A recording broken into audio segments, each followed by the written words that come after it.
नाज़रीन, मैं हूँ आपकी खिदमत में हाजिर डॉक्टर एजाज़ कुरैशी। उर्दू पॉइंट के फ़ोरम से आप खुशामदीद कहते हैं। प्रोग्राम आपके लिए लेके आते हैं सैटरडे को 4:30 हो रहे हैं शाम के, और प्रोग्राम है डॉक्टर सदाकत अली से पूछिए।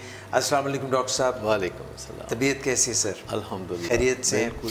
डॉक्टर साहब, हमेशा की तरह हम अपने नाजरीन से ये दरख्वास्त करेंगे कि एक तरफ तो हमें फ़ोन कर सकते हैं, नंबर आप लोगों की स्क्रीन्स पर इस वक्त आप देख सकते हैं 0349777666। एक दफ़ा फिर से दोहरा देता हूँ, आप हमें कॉल कर सकते हैं अब प्रोग्राम के दौरान, और डॉक्टर साहब आपसे जो मसला हम पूछेंगे उसके दौरान आपको हम टोक कर मुअद्दबाना कॉल्स भी लेंगे और फिर हम मसले को वहीं से टेकअप करेंगे, यानी कॉल के बाद।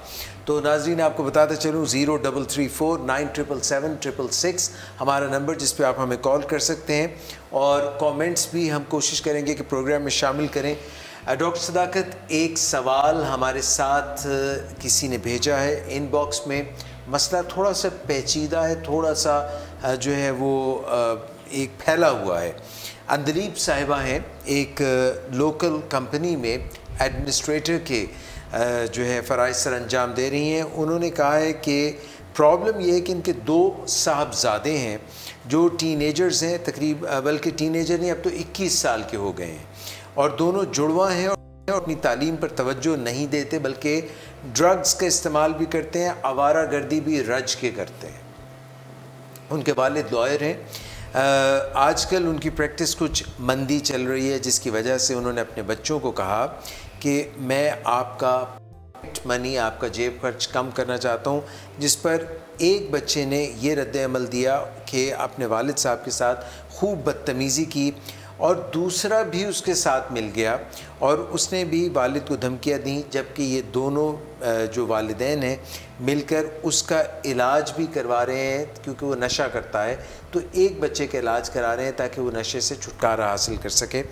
इसके रद्द-ए-अमल के तौर पर एक बच्चे ने कहा कि वो घर छोड़ कर चला जाएगा, वो अपनी रिस्ट के ऊपर ब्लेड लगा देगा, और इस तरह से रद्द-ए-अमल भी दिया। माँ बाप एक दूसरे से तवक्को करते हैं कि वो बच्चों को सुधारें, और वालिद वालिदा से शिकायत करते हैं कि मैं सारा दिन अपनी प्रैक्टिस करता रहता हूँ, और जब पलट कर आता हूँ तो तुम शिकायत का पुलंदा खोल कर बैठ जाती हो, तुम अपने साहबजादों को तस्हीह करने के लिए, सही करने के लिए क्यों कोई फ़ाल कदम नहीं उठाती। और इस तरह करके वो आपस में भी, माँ बाप जो हैं वो बरसरे पैकार हैं, और बच्चे जो हैं वो आखिर अंदलीब साहिबा ने लिखा है कि आज ही उन्होंने एक बच्चे को 2000 रुपये थमा कर बड़ी मुश्किल से उससे पैसिफाई किया, उसे जान छुड़ाई। हालात नाजुक हैं, घर जो है गोशा आफियत की बजाय जहन्नुम बन गया है। मैं क्या करूं, बच्चे बेकाबू हो गए हैं, उनको काबू में कैसे लाऊं? इजाज़ भाई, ये घर घर की कहानी है, और वालिदैन ज़्यादातर लब कुशाई नहीं करते जी। अपने बच्चों के बारे में कोई मनफी बातें दूसरे लोगों से करना वालिदैन के लिए बड़ा मुश्किल होता है। सो वालिदैन इसको कारपेट के नीचे फेंकते रहते हैं चीज़ों को। डॉक्टर साहब, यहीं से हम टेकअप करेंगे एक कॉल जी आगाज़ में। अस्सलाम वालेकुम जी, बात कीजिए, मुझे आपकी आवाज़ आ रही है मगर थोड़ा ऊंचा बोलिए। अस्सलाम वालेकुम। वालेकुम अस्सलाम। डॉक्टर एजाज़ साहब, आपका भी बहुत शुक्रिया कि आपने हमें मौका दिया है आपके फ़ोन पे बात करने के लिए जी। और दूसरी बात यह है कि मुझे ना OCD की बीमारी है। आपका हाथ ताल्लुक़ किस शहर से? कराची से। कराची से, ओके जी। तो मैं डॉक्टर सदाकत से ना काउंसलिंग करना चाह रही हूँ, लेकिन मुझे नहीं कि मैं कहाँ कैसे करूँ, ठीक हो गया, क्लिनिक के थ्रू करूँ ना। और दूसरा, वो अक्सर कहते हैं कि आपको एक कोच की ज़रूरत होती है, मतलब इस टाइम मैनेजमेंट के मुख्तलिफ चीज़ों के लिए ना, तो मैं वो सब भी सीखना चाहती हूँ। समझ गया। तो उसके लिए मैं क्या करूँ? मैं आपकी बात समझ गया। आप कीजिए कि हमारा प्रोग्राम वॉच कीजिए उर्दू पॉइंट पे। डॉक्टर साहब से आपके मसले के मुताबिक उन्होंने सुन भी लिया है, बात वो करेंगे और आपको ये बताएंगे कि वो कहाँ से हासिल करें। कराची से ताल्लुक़ है, OCD का आपको प्रॉब्लम है, मसला वो चाह रही है कि कहाँ से मैं हल करूं, और साथ में कुछ टाइम मैनेजमेंट के भी मसाइल हैं। आपका शुक्रिया जनाब, आप कर दीजिए और हमारा प्रोग्राम सुनिए। अच्छा, बहुत पहली बात तो ये है कि हम इस मसले को बड़ी डिटेल से एक प्रोग्राम में डिस्कस कर चुके हैं। अगर ख़ातून कमेंट्स में यही मसला लिख दें आज ही, तो आज शाम तक ही उन्हें में जवाब मिल जाएगा कि वो कौन लिंक पे क्लिक करें, जिससे हमारा प्रोग्राम आ जाएगा जिसमें हम OCD के मसले को डिटेल में डिस्कस किया है। एक 4 पॉइंटेड फार्मूला होता है जिसे OCD के मरीज़ शबो रोज़ अपनी ज़िंदगी में अपना सीखते हैं, जिससे कि OCD ईजाद हो जाती है। मैं दूसरे नाजरीन के लिए बताना चाहूँगा कि OCD ऑब्सेसिव कंपल्सिव डिसऑर्डर कहते हैं, जिसमें इंसान को कुछ ना कुछ ऐसे सोच छुटकारा पाने में मुश्किलें लगती हैं, जिसके नतीजे में इंसान को ऐसे कंपल काम करने लगता है, जैसे हाथ धोना में कुछ ख्यालात होते हैं या ख़दशात होते हैं, या लगता है कि कहीं मैं किसी बच्चे को नुकसान ना पहुंचा दूं। तो इस तरह शुकूक व शुबहात जो जहन में उभरते हैं वो उनको मुतमिन करने में लगे रहते हैं और उनके बाकी काम काज ज़िंदगी के अधूरे जाते हैं। तो इनको हम कमेंट्स में जब ये लिख देंगी तो प्रॉपर गाइडेंस हम दे देंगे कि हमारे प्रोग्राम से ये रिजू करें। जो फेसबुक में आप जब नीचे जाते हैं पहले से महफूज प्रोग्राम होते हैं, आप उस पर भी जाके तलाश कर सकते हैं, लेकिन हम आपको प्रॉपर लिंक देंगे जिसको क्लिक करने से आपको राह हमवार हो जाएगी उस के सुनने के लिए। और कराची में आप कहाँ मदद ले सकती हैं हम ये भी गाइड कर देंगे। अब आइए वापस हम उस पर जो बात कर रहे हैं पेरेंट्स के हवाले से, जो मैं कह रहा था कि ऐसी सूरत हाल में औलाद जवान होती है जी, और अब आपने उनसे बहुत सी उम्मीदें वाबस्ता की होती हैं उनके पैदाइश के मौके पे। ख़ास तौर पर वालिद के जहन में बहुत से ख्वाब जागते हैं जब उसके यहाँ बेटा या बेटी पैदा होती है। अब लोग बेटियों से भी उम्मीदें लगाने लगे हैं। पहले ज़्यादातर बेटे के हवाले से होता था कि वो जवान हो के डॉक्टर, इंजीनियर या लॉयर या डिप्टी कमिश्नर या कोई बड़ा बनेगा, और जब ये ख्वाब टूट कर चिकनाते हैं तो वालिद के अंदर बड़ी डिसअपॉइंटमेंट और एक डिप्रेशन सी पैदा होती है। और वालिद जो है वो चूँकि अपने बच्चों को बहुत चेरिश करती है, तो वो बीच में एक मिडल पर्सन के तौर पर है कि वो बच्चों के बारे में को समझे और वालिद के हवाले से बच्चों को समझाती है, और दोनों ही उसकी कोई बात नहीं सुनते। मैं बताऊंगा कि ये वालिदैन जो मेहरबान होते हैं, यानी बनी नौ इंसान जिसे कहते हैं, इसमें वालिदैन बड़े बहुत ही मेहरबान होते हैं, जबकि दूसरे जानदार ऐसे होते हैं जिनके वालिदैन को इतने ज़्यादा मेहरबान नहीं। मसलन हाथी जब अपने बच्चों से इंटरेक्शन कर वो अपने पाँव के ठुड्डे से उसको मोटिवेट करते हैं कि जाओ जा तलाश करो अपने खाने पीने के लिए। इसी तरह और भी दूसरे जो जानवर हैं, जैसे बकरी है, वो अपने बच्चे को बताती है कि अगर तुमने जल्दी से उठ के चलना फिर नहीं किया तो समझो कि कोई ना कोई आके तुम्हें खा लेगा, और उसका बच्चा घंटे डेढ़ घंटे में उछल कूद शुरू कर देता है और अपने सर्वाइवल के लिए जिद्दोजहद शुरू कर देता है। दूसरे जानदारों के बच्चे अपने आप को खुद बचाते हैं, उनके वालिदैन मेहरबान नहीं होते। इंसान चूँकि एक मखलूक़ात है तो उसके वालिदैन उसे बहुत ज़्यादा सपोर्ट देते हैं, हद से ज़्यादा सपोर्ट देते हैं अपनी मेहरबानियों की वजह से, अपनी की वजह से। और 20 साल का जो बालिग होता है उसको भी कहते हैं, अगर कोई 30 हो जाए तो उसको भी बच्चा कहते हैं।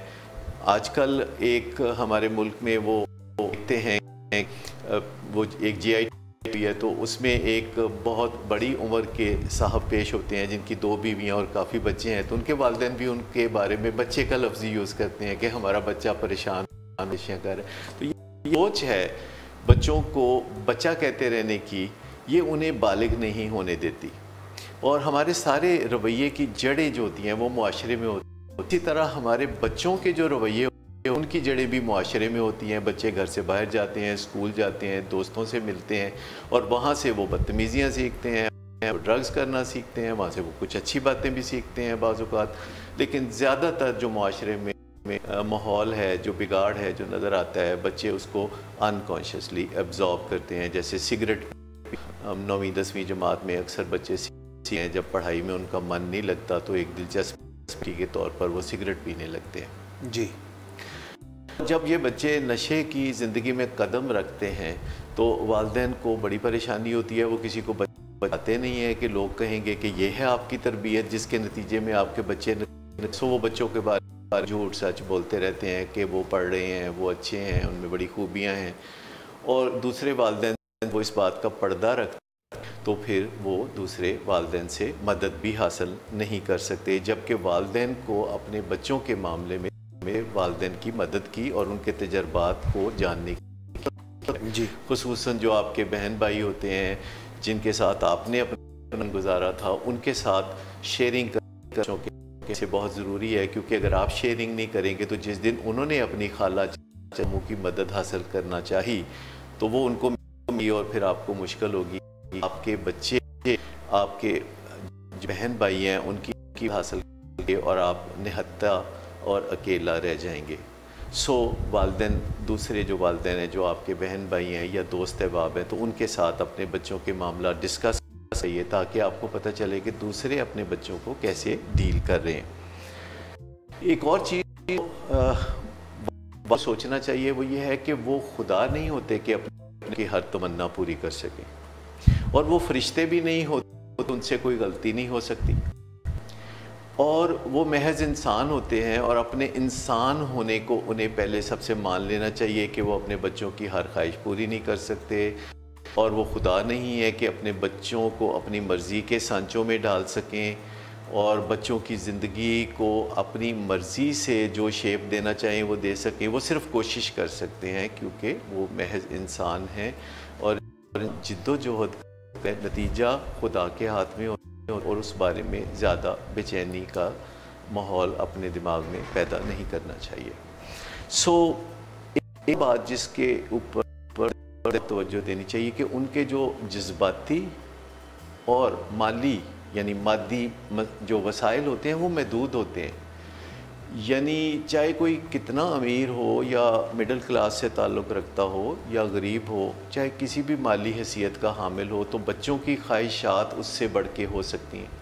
चाहे कोई कितना भी बुर्दबार हो, चाहे वो कितना भी तहम्मुल वाला हो, तो बच्चे कभी ना कभी ऐसी सिचुएशन पैदा कर सकते हैं जब वालिदैन को बिल्कुल उनके हाथों के तोते उड़ जाते हैं। तो पहले से ये मान लेना चाहिए कि हमारे जज्बाती और मादी वसाइल महदूद हैं, और बच्चों को उस बारे में आगाह करते रहना चाहिए कि कौन सी खुशियाँ हम आपको दे सकते हैं, कौन सी आपकी बातें हम मान सकते हैं और कौन सी नहीं मान सकते। और इसमें यह है कि बच्चों के हवाले से माहिरीन ये कहते हैं कि आप 4 में से 1 बात उनकी मान सकते हैं। ये हम वांट्स के बारे में कह रहे हैं। नीड्स तो आप सारी करते हैं, जैसे ऑक्सीजन एक नीड है, वो कुदरत पूरी करती है। एक मोहब्बत उनकी नीड है जो आप पूरी करते हैं। एक एहतराम है जो आपको उन्हें देना चाहिए। फिर रोटी कपड़ा है बुनियादी, आप उन्हें वो देने के पाबंद हैं क्योंकि आपने उनको दुनिया में लाने का आप ज़रिया बने हैं। लेकिन बुनियादी ज़रूरतों से हट के जब वांट्स की बात आती है, जब खिलौनों की बात आती है, जब दिलचस्पियों की बात आती है, जब ब्रांडेड कपड़ों की बात आती है, जब होटलिंग की बात आती है, जब घर पे होम डिलीवरी की बात आती है, तो आप 4 मौक़ों में से 1 मौके पे उनकी बात मानते हैं और उनको बताते हैं कि हमारे जो मादी और जज्बाती वसाइल हैं, हम हर वक्त हाँ नहीं कह सकते। हमारे पास बहुत सी हाँ स्टॉक में नहीं पड़ी हुई, तो जब हमारे पास हाँ अवेलेबल होती है तो हम आपको दे देते हैं, जब हमारे पास हाँ अवेलेबल नहीं होती तो हम आपको नहीं दे सकते। जब बच्चे बकरी जैसा मुंह बना के आपकी तरफ देखने लगें तो आप तहम्मुल करें, आप बेचैन ना हों, आउट ऑफ दी वे जाके उनकी तमन्नाएं पूरी करने की कोशिश ना करें, क्योंकि आपकी कोशिशों की कोई हद है, लेकिन आपके जो बच्चे हैं उनकी आरज़ुएं और उनकी तमन्नाएं वो उसकी कोई हद नहीं, क्योंकि वो स्कूल कॉलेज में, बाहर यूनिवर्सिटी में दूसरे बच्चों को मिलते हैं जिनके वालिदैन आपसे ज़्यादा माली हैसियत रखते हैं। तो आप जितना भी कोशिश करें, एड़ी चोटी का ज़ोर लगाएं, आखिरकार आप you will fall short of their expectations. तो पहले ही किसी को चढ़ा के आसमान पे ना रखें कि वो आपसे बहुत ज़्यादा तवक्कुआत व्यवस्था करने लगे। अच्छा, एक और पहलू है जो हमारे यहाँ बड़ा ज़रूरी है कि वालिदैन बड़े क्रिएटिव ये देना चाहते हैं बच्चों को, तो हालांकि वालिदैन और बराबर नहीं होते। वो उम्र में उनका फ़र्क होता है, तजर्बे में उनका फ़र्क होता है, होता है, एक देने वाला है, एक लेने वाला है, एक तरफ से वसाइल रखते हैं, दूसरी तरफ से कारकर्दगी होनी चाहिए या इत्मीनान मिलना चाहिए वालिदैन को। तो वो बिल्कुल ऐसे पहलू हैं जिसमें हम कह सकते हैं कि वालिदैन और बच्चे बराबर नहीं होते। तो वालिदैन को ये जानना चाहिए कि घर घाट उनका है, वसाइल उनके हैं और बच्चे भी उनके हैं, और जब वो बच्चों को ज़रूरत हो मुनासिब फ़हम फ़रासत के साथ बच्चों को वो चीज़ें वो दे सकते हैं। लिहाजा ये सोचना, ये आज के ज़माने में बच्चों की अपनी राय है, वो बिल्कुल जो चाहें करें, हमें कोई हक़ नहीं है उनकी ज़िंदगी में दखल देने के लिए। तो याद रखें, अमेरिका भी जब किसी मुल्क की मदद करता है तो उसके मामलात में दखल देता है, वर्ल्ड बैंक भी फिर दखल देता है। तो दुनिया में जब मुल्कों में दखल देते हैं मदद के बाद, तो वालिदैन भी मदद के बाद बच्चों की ज़िंदगी में दखल देने का हक़ रखते हैं। सो इन प्रिंसिपल्स को अगर आप शुरू करते हैं तो ये जो घर में बहुत फसाद फैला हुआ है, जिसमें बच्चे पढ़ते लिखते नहीं हैं आपके, जिसमें बच्चे आपके लिए इत्मीनान का सामान पैदा नहीं करते बल्कि रोज़ाना नशा और आवारागर्दी की ज़िंदगी गुजार के आपको बेचैन रखते हैं, तो आपको भी उनको रिवॉर्ड करते हुए या उनकी वांट्स को पूरा करते हुए कुछ ना कुछ बारगेन करने का हक़ बनता है। और आपने ये जो उनकी पॉकेट मनी में कमी करने का सोचा है, अगरचे ये मुहिम जो ही लगती है क्योंकि आपने कोई प्रॉपर तैयारी के बगैर ये सारा काम किया है, और ऐसे मौके पे जब बच्चे रिएक्ट करते हैं, क्योंकि जब आप कोई स्टैंड लेते हैं तो बच्चे बहरान पैदा करते हैं। तो यहाँ ये एक मसला बड़े गौर से समझने का है कि जब आपने स्टैंड लिया है तो ये तो एक्सपेक्ट करना चाहिए कि फिर बच्चा कहेगा मैं घर से चला जाऊँगा, बच्चा कहेगा मैं रिस्ट स्लैशिंग करूँगा, बच्चा कहेगा मैं खाऊँगा, बच्चा कहेगा जी मैं फिर इलाज नहीं कराऊँगा, या मैं फिर यूनिवर्सिटी नहीं जाऊंगा, या मैं फिर पढ़ूंगा नहीं, मैं फिर ये करूंगा, मैं फिर वो करूंगा। तो ये एक बहरान पैदा हो जाता है। बच्चा उठा के मोबाइल जो है शीशे पे फेंकता है, जिससे शीशा टूट जाता है, वो दरवाज़ा बैंग करता है, वो कहता है जी मैं घर से जा रहा हूँ। तो अब इस बहरान को चूँकि पैदा आपने किया है, अगर से आपने कोई बाई डिज़ाइन पैदा नहीं किया, बाई डिफ़ॉल्ट पैदा किया है, तो अब इस बहरान को समेटना भी तो आपकी ज़िम्मेदारी है। अगर तो आपने बहरान को कामयाबी से समेट लिया तो सूरत हाल बेहतर होनी शुरू हो जाएगी। अगर आप टाइम फिश हो गए यानी फुस हो गए, तो फिर समझे कि ये आइंदा आपके लिए हालात और भी ख़राब हो जाएंगे। लिहाजा जब वालिदैन बहरान पैदा करते हैं तो वो अचानक at the spur of the moment नहीं होना चाहिए, क्योंकि जब हमारे सामने कोई मसला आता है और हल हमारे सामने नहीं होता तो हमारे पास एज ओल्ड रेमेडी होती है कि रौला पा दो, खप पा दो। मतलब वो जो वालिदैन करते हैं जिसमें फिर वो कुछ लूज टॉक भी करते हैं बच्चों के बारे में कि तुसी रुल जाओगे, हमारी वजह से आप अच्छे हैं, कल को आपकी ज़िंदगी बर्बादी का शिकार हो जाएगी, तुसी बड़े हो, फलाने को देखो, फलाने को देखो। तो ये सारी बातें जो होती हैं ये लूज टॉक के ज़ुमरे में आती हैं। वालिदैन लूज टॉक करते हैं तो उनको फिर नदामत का सामना होता है, क्योंकि जो लूज टॉक करता है वो सच्चा नहीं रहता, वो झूठा हो जाता है। हालांकि वो सच्चा होता है लेकिन अपनी लूज टॉक की वजह से उसकी सच्चाई जो है वो आलूदा हो जाती है। सो लूज टॉक से परहेज़ करना शुरू कर दें। बच्चों के साथ एक एहतराम से डिप्लोमेटिक लैंग्वेज में बात करना शुरू कर दें, अपनी बात पे पक्के रहें। अगर कोई बच्चा कहता है मैं घर छोड़ के चला जाऊंगा, तो बिल्कुल आगे से ये ना कहें कि हाँ तुम घर छोड़ के चले जाओ, हमारी तो ज़िंदगी संवर जाएगी, हम तो चाहते हैं हम तो दोबारा दुनिया पे आ जाएंगे। ऐसी बातें नहीं करनी, क्योंकि 2 घंटे के बाद आपका दिल बैठना शुरू हो जाएगा। बेहतर है कि आप कहें कि नहीं, घर छोड़ के जाना तो इस मसले का हल नहीं है, मसले का हल तो बाहमी जियो और जीने दो की पॉलिसी में है।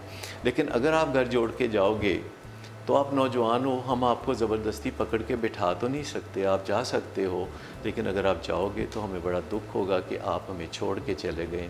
लेकिन हम आपके लिए दुआ करेंगे कि अल्लाह आपको नेकी की हदायत दे, अल्लाह आपको ऐसे तजर्बात डाले जिससे आपकी ज़िंदगी दोबारा बेहतरी की तरफ आ जाए। और जितनी देर आप हमसे दूर रहोगे हम दुख से आपको याद करते रहेंगे और ये दुआ करते रहेंगे कि आप घर का रास्ता देखो और वापस आओ और एक ऐसे असूल के साथ घर में ज़िंदगी गुजारना शुरू करो जिसे बकाए बाहमी का असूल कहते हैं कि हम आपकी मदद करें, आप हमारी मदद करें। क्योंकि वालिदैन के रवैये बच्चों को मुतासर करते हैं और बच्चों के रवैये वालिदैन को मुतासर करते हैं, और ये 2 तरफ़ा ट्रैफिक है। ये नहीं कि बच्चों का नशा, ख़राब रवैये, ना पढ़ना तो हमें मुतासर करता है, लेकिन हमारी ज़िंदगी के मामले हमारे रवैये, हमारे बर्ताव बच्चों को मुतासर नहीं करते। जिस तरह फिर हम रद्द-ए-अमल देते हैं तो उससे भी बच्चों को फ़र्क पड़ता है। तो अपने अमल को डिज़ाइन करना सीखें, जो कि दुनिया भर में एक टफ लव प्रोग्राम है जिसे सीखने की है। कॉल जी, कॉल जी, प्लीज़ बिस्मिल्लाह। जी, अस्सलाम वालेकुम, बात कीजिए। अस्सलाम वालेकुम एजाज भाई। वालेकुम अस्सलाम। और अस्सलाम वालेकुम डॉक्टर सदाकत। वालेकुम अस्सलाम। क्या हाल है आप दोनों का? अल्हम्दुलिल्लाह, हम दोनों ही मैं भी ठीक ठीक हूँ। अभी मैंने आपस में अच्छा। सलाह मशवरा करके पता किया डॉक्टर इजाज़ भी ठीक है। अच्छा जी, तो आप लोगों का प्रोग्राम बहुत अच्छा जा रहा है। पहले तो मैं इसको अप्रिशिएट करना चाहूँगी बहुत क्योंकि मेहरबानी। ये प्रोग्राम जो है ये मेंटली सब नॉर्मल के है भी नहीं। जो लोग जिनके जहन में कुछ है उनके लिए है ये शो। ये बात मैं इसलिए कर रही हूँ कि कुछ बातें कुछ मैंने ऐसी पढ़ी हैं जिनकी वजह से मुझे ये बात आज करनी पड़ रही है ऑन एयर। अच्छा जी, ओके, थैंक यू फॉर और डिफेंडिंग दूसरी अस बात ये एंड कि कमिंग क्वेश्चन था फॉरवर्ड। मेरा एक डॉक्टर सदाकत से। जी दोबारा कहिए, मुझे आवाज़ नहीं आई, आपने क्या कहा? जी क्वेश्चन मैंने पूछना था आपसे कि देखें जब एक कपल होता है, अब अक्सर लोगों को मैंने देखा ये प्रॉब्लम आ रहा होता है कि जो हस्बैंड है उसको बैलेंस नहीं रखना आ रहा होता अपने पेरेंट्स में और अपनी वाइफ में। अब मेरे पास एक केस आया कुछ दिन पहले जिसमें कि वो जो हस्बैंड है वो टोटली अपनी वाइफ की तरफ है और अपनी मदर को इस हद तक वो नापसंद कर रहा है, उनकी हर अच्छी बात को भी नेगेटिव समझ रहा है और उसने अपनी मदर पे हाथ भी उठाया है उस बंदे ने। तो आपके प्रोग्राम के रेफरेंस से मैं ये बात करना चाहूँगी कि लोगों को थोड़ा गाइड किया जाए कि शादी के बाद जो लड़का होता है उसकी रिस्पॉन्सिबिलिटी काफ़ी ज़्यादा बढ़ जाती है कि उसने बैलेंस दोनों साइड्स पे रखना होता है। वाइफ को भी टाइम देना है और अपने पेरेंट्स को भी। तो इस सिलसिले में मैं चाहूँगी कि डॉक्टर सदाकत ठीक है, हम अभी इसको आपको इस elaborate बात कर का दें। तो मुख्तसर जवाब देते हैं और फिर अगले प्रोग्राम में हम ये लड़के के हवाले से जिसके बारे में आप बात कर रही हैं उसको भी समझाएंगे। इंशाल्लाह आप सुनते रहिए, अभी हम आपको बताते हैं। तो सिंपली बात यह है कि मार्केट में आजकल हस्बैंड कोई ज़्यादा ठीक नहीं आ रहे। खरबूजे भी मैंने देखा है कोई ज़्यादा ठीक नहीं आ रहे। ज़्यादातर खरबूजे जो हैं वो अब होते फिक्के ही होते हैं, देखने में तो वो बिल्कुल ठीक, बड़ा आप सूंघ के मिठे ने, लेकिन वो असल में बात कोई कोई खरबूजा और कोई कोई हस्बैंड जो है वो थोड़ा सा ठीक है, लेकिन ज़्यादातर मार्केट में ऐसा ही मसला है। क्योंकि लड़के शादी इसलिए नहीं करते, सच्ची बात यह है कि वो अपनी बीवी और अपने माँ बाप के दरमियान पिंग पोंग की छोटी सी बॉल बन जाए कि वो शाम को घर आएँ तो पहले बीवी या वालिदैन एक दूसरे की शिकायत जो है वो बताएं और जो लड़का है जिसने शादी की है और वो शाम को जब घर आता है लुक फॉरवर्ड करता है कि अपनी बीवी के साथ कुछ अच्छे रोमांटिक किस्म के गुर्बत के लम्हात गुजारे, तो वो ये बदमज़गी जो है बीच में तो इंशाल्लाह फिर हम इस पे बात करेंगे। हम अक्सर बात करते भी रहते हैं कि शादी कोई मामूली प्रोजेक्ट नहीं है, ये काफ़ी बड़ा प्रोजेक्ट है और शादी के मैदान में कदम रखने के लिए सबसे पहले कुछ तैयारी करने की ज़रूरत होती है ताकि आपको एप्रीहेंसिवली शादी की तरफ ना बढ़ना पड़े बल्कि एंटिसिपेशन के साथ आप शादी की तरफ बढ़ें, जो कि एक बड़ा ही खूबसूरत रिश्ता है। इसीलिए हर आदमी के दिल में एक लाइफ पार्टनर की तमन्ना काफ़ी अर्ली जागती है। मैंने देखा है कि 6ठी 7वीं जमात के बच्चे सबसे पहले रोमांस अपनी मिस से करते हैं, अपनी टीचर से करते हैं, और 6ठी 7वीं जमात की बच्चियाँ ही अपनी किताब पे नाम लिख रही होती हैं और अपने नाम के साथ कोई ना कोई मर्दाना नाम लिख के अपने जहन को इस सांचे में डाल रही होती हैं। तो जो इतना जिबिल्ली रिश्ता है, जो इतना अहम रिश्ता है कि हर कोई वोटी के ख्वाब देखता है, तो इन ख्वाबों के साथ बहुत कुछ जुड़ा हुआ है, तो उस पर भी तवज्जो रखनी चाहिए। तो इजाज़ भाई हम बात जी वापस हम बात कर रहे थे कि बच्चों की निगहदाश्त की बात हो रही थी, बच्चों को किस तरह से काबू में किया जाए, किस तरह से बेकाबू बच्चों को कैंडे में लाया जाए। तो उसमें हम यहाँ तक पहुँचे थे कि एक वालिदैन जब कोई स्टैंड लेते हैं तो एक बच्चा जो एक गिलास पानी आपको देने के लिए तैयार नहीं और आपकी कोई बात मानने को तैयार नहीं, आप कहते हैं रात को 6-7 बजे घर आओ और वो और 2 बजे और कभी कभी सारी रात गुजार के घर आता है, तो ऐसे बच्चे के साथ जब आप कोई बड़ा सख्त स्टैंड लेते हैं तो it doesn't make any sense. आप देखा तो सही कि जो बात आप कहेंगे वो मानता है कि नहीं। जो बातें वालिदैन कहते हैं और बच्चे मान लेते हैं उनको हम ग्रीन स्टैंड्स कहते हैं, और ये हर घर में मुख्तलिफ होते हैं। जो बातें जो है बच्चे थोड़ा नखरा नुखरा करके, टूं टाँ करके, पाँव ज़मीन पटक के मान लेते हैं, उनको हम येलो स्टैंड कहते हैं। जिन बातों को मानने के लिए बच्चे यकसर इनकार करते हैं, बिल्कुल आउट ऑफ कंट्रोल हो जाते हैं और दमा चौकड़ी मचा देते हैं और बिल्कुल खप डाल देते हैं और मानने से इनकारी होते हैं, तो उनको हम रेड स्टैंड कहते हैं। तो सबसे पहले तो वालिदैन को समझ लेना चाहिए कि ग्रीन स्टैंड उनके घर में क्या चल रहे हैं बच्चों के साथ, और किस बच्चे के साथ कौन सी चीज़ स्टैंड है, और वही चीज़ दूसरे बच्चे के साथ रेड स्टैंड हो सकती है। मसलन एक बच्चा है जिस जाओ जाके माश की दाल लेके आओ, कहते हैं अच्छा जी, तो ये वो बच्चा है जिसके लिए ये ग्रीन स्टैंड है। दूसरे बच्चे को आप कहते हैं जाओ जाके माश की दाल लाओ, कहते हैं जी मुझे पता ही नहीं मिलती कहाँ से। वो कहते हैं जाओगे तो पता चलेगा ना। वो कहते हैं जी मैं क्यों जाऊँ, मैं ही सारे काम करूँ, मैं यहाँ नौकर लगा हुआ हूँ। तो वालिदैन से कहता है जाओ तुम्हें ही जाना पड़ेगा, आज और कोई है नहीं घर में। कहा अच्छा चला जाता। तो ये फिर येलो स्टैंड है। अच्छा, एक ही घर में एक बात ग्रीन स्टैंड है, एक बात जो है येलो स्टैंड है। तो सबसे पहले तो वालिदैन को पता होना चाहिए कि स्टैंड जो है ग्रीन स्टैंड ही लेते रहना चाहिए और फिर येलो स्टैंड भी लेना चाहिए। तो आहिस्ता आहिस्ता फिर राह बार होती है कि आप रेड स्टैंड भी ले सकते हैं, लेकिन रेड स्टैंड बाय डिज़ाइन लेते हैं।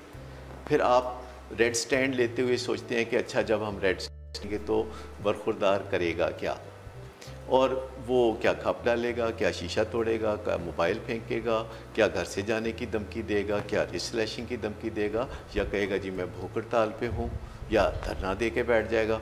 तो फिर आपको डिज़ाइन करना पड़ेगा वो प्रोग्राम जिसके तहत उसका जो पैदा किया हुआ बहरान है वो आप समेट सकें। उसके लिए आपको किसी वज़न की मदद लेनी पड़े, किसी चचा ताया मामू की मदद लेनी पड़े, उसके स्कूल टीचर की मदद लेनी पड़े, या उसके बॉस की लेनी पड़े, तो फिर वो आपको उन सब से कोऑर्डिनेट करके उसके इर्द गिर्द एक ताना बाना बुनना होगा कि जो बहरान उसने पैदा किया है उसके जो डिफरेंट एस्पेक्ट्स हैं, जो उसमें एब्यूसिव लैंग्वेज है उसको कैसे काबू किया जाएगा, अगर वो फिज़िकली थ्रेटनिंग है तो उसका क्या किया जाएगा, अगर वो तोड़ फोड़ करेगा तो उससे उसको कैसे रोका जाएगा, और दीगर चीज़ें जो हैं वो कैसे मैनेज की जाएंगी। तो एक बहरान जो आप डिज़ाइन करके 8-10 दिन, जैसे फिल्मों के सेट पे होता है कि मलका बादशाह बैठी है और महल को आग लगानी, तो जब आप ऐसे सीन फिल्मा रहे होते हैं तो आप अब जला के राख तो नहीं ना कर देंगे मलका और बादशाह को। आप फिर बंदोबस्त रखेंगे कि पहले आप अपनी शॉट की रिक्वायरमेंट लेंगे और उसके बाद आपने पहले से फायर ब्रिगेड की गाड़ी को बुलाया होगा और आग बुझाने का एहतमाम किया होगा, और आप अपना सीन फिल्माने के बाद मलका और बादशाह को ज़िंदा सलामत निकाल लेंगे, या पानी का कोई सीन, समंदर दरिया का कोई सीन। तो जैसे फिल्मों में डिज़ाइन किया जा सकता है कि आप एक क्राइसिस करते हैं पैदा और फिर उसको रिज़ॉल्व कर देते हैं, इसी तरह घर में जब भी आप कोई बहरान पैदा करते हैं तो सोच समझ के करते हैं और फिर उसको समेटते हैं। अपने किए हुए को, फैलाए हुए काम को फिर समेट लेते हैं, तो ज़िंदगी आगे थोड़ी पहले से बेहतर हो जाती है। तो एक तो ये स्टैंड लेना, बहरान पैदा होना और उसको समेटना जो है वो समझ में आना चाहिए। अच्छा, एक ख़ास बात याद रखनी है कि कोसते रहना, हाय मैं बेचारा अज दी औलाद इंज हो गया, आपस में ऐसे ही दुखड़े फोड़ते रहे, एक दूसरे को इल्ज़ाम देते रहे, तो इससे यकीनन कुछ नहीं हासिल होता, और जिन चीज़ों से कुछ हासिल नहीं होता उनको बार बार करते रहना तो पागलपन है। जैसा आइंस्टाइन ने कहा था कि एक हर दफ़ा मुख्तलिफ अगर आप नतीजा चाहते हैं तो इससे बात बिल्कुल बनती नहीं। ये भी ना सोचे कि आप बेचारे हैं, क्योंकि आप जो रिश्ता रखते हैं अपने बच्चे से, बच्चा भी उसके मुकाबले में एक रिश्ता आपसे रखता है। तो जो आपके जज्बाती बात है तो बच्चे के अंदर भी होते हैं। अगर बच्चे बड़े चालाक हो गए आजकल के, वो अपनी मोहब्बतें छुपा के रखते हैं, जब आप उनका मुंह चूमते हैं तो वो जवाबी तौर पर आपका मुंह नहीं चूमते, वो ज़रा थोड़ा सा स्केर्सिटी पैदा रखते हैं, वो कहत रखते हैं, भाव बढ़ाते रहते हैं। आप आते जाते हैं उन्हें जो बहुत सदके वारी, जो लवी डवी होते रहते हैं, तो इससे बच्चे जो है को ये मैसेज मिलता है कि हाँ वो कोई बड़ी स्पेशलाइज हैं और दुनिया के सारे सितारे उनके इर्द गिर्द घूम रहे हैं। तो ये तासुर बच्चों को देना कि हम तो बस कुछ भी नहीं है, तुम्हारे लिए शॉपिंग करके ले आते हैं, हालांकि अपने लिए शॉपिंग करने जाते हैं, तो ये सारी आदतें फिर ख़राब करने वाली। वो कहते हैं ना, we teach people how to treat us. तो हम जब लोग ये सिखाते हैं कि हमारे साथ क्या सलूक करो, तो फिर हम बेबस तो नहीं है। अगर हम लोगों को बुरा सलूक करना सिखा देते हैं तो अच्छा सलूक करना भी सिखा सकते हैं। सो इस तरह कुछ पेशगी इक़दामात हैं जो आपको करने की ज़रूरत होगी, जो अपनी सेहत के बारे में है, अपनी ज़हनी सेहत के बारे में है, अपनी नींद के बारे में है, क्योंकि जो खिलाड़ी अच्छी परफॉर्मेंस देता है उसे एथलीट तो होना चाहिए, और ऐसा बिज़नेस के फील्ड में भी ज़रूरी है, खेल के मैदान में भी ज़रूरी है, और घर में भी जब ये मैदान कारज़ार बना हुआ है और आपका मुकाबला ऐसे लोगों से है जिनकी मुट्ठी में आपका दिल है और जो आपको बड़े प्यारे लगते हैं और जो आपका बहुत सरमाया इफ्तिखार हैं, तो उनसे डील करते हुए कुछ पेशगी इक़दामात अपनी फ़िटनेस के बारे में, फिर कुछ टेक्निकी महारत भी चाहिए कि आपको पता हो कि क्या करेंगे नतीजा होगा। क्योंकि जैसे फ़िज़िक्स के कवानीन होते हैं, जैसे केमिस्ट्री के कवानीन होते हैं, ऐसे साइकोलॉजी के भी और बिहेवियर के भी कवानीन होते हैं। तो वो टेक्निकी महारत जिसे टफ़ लव कहा जाता है, वो आप बड़ी आसानी से सीख सकते हैं। उस पर मेरी भी एक किताब मौजूद है जिसका नाम है नशे में कहीं वो तन्हा ना रह जाए। ये टफ़ लव प्रिंसिपल सारी दुनिया में कामयाब माने जाते हैं, मुताबिक है। और ये टेक्निकी महारत जब आप सीखेंगे तो आपके घर में हालात आहिस्ता आहिस्ता बेहतर। अब कब तक बेहतर हो जाएंगे? इम्कान है कि 6 महीने से 1 साल का लगेगा, लेकिन हर रोज़ जब आपका तकलीफ़ दे बोझ थोड़ा कम होता है तो आपकी ज़िंदगी सहल और आसान हो जाती है। Thank you so much doctor Sadaqat, आपने बहुत ही अच्छे तरीके से पूरा जो है उसको कवर किया है।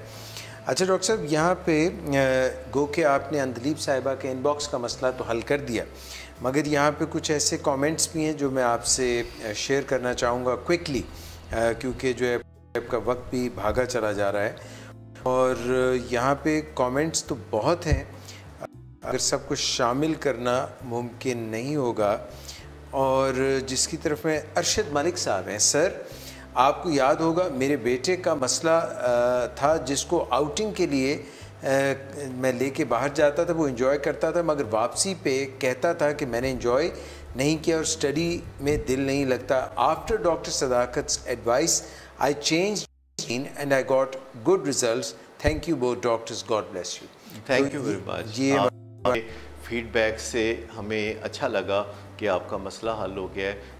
कीजिए, जब आप कुछ करते हैं तो उसके नताइज सामने आते हैं। और मोहम्मद रफ़ी साहब कहते हैं, मोहम्मद साहब का है साइनलिस्ट साइकेट्रिस्ट के मुतालिक, तो आप ये प्रोग्राम सुनते रहिए, इंशाल्लाह आपको इससे फ़ायदा होगा।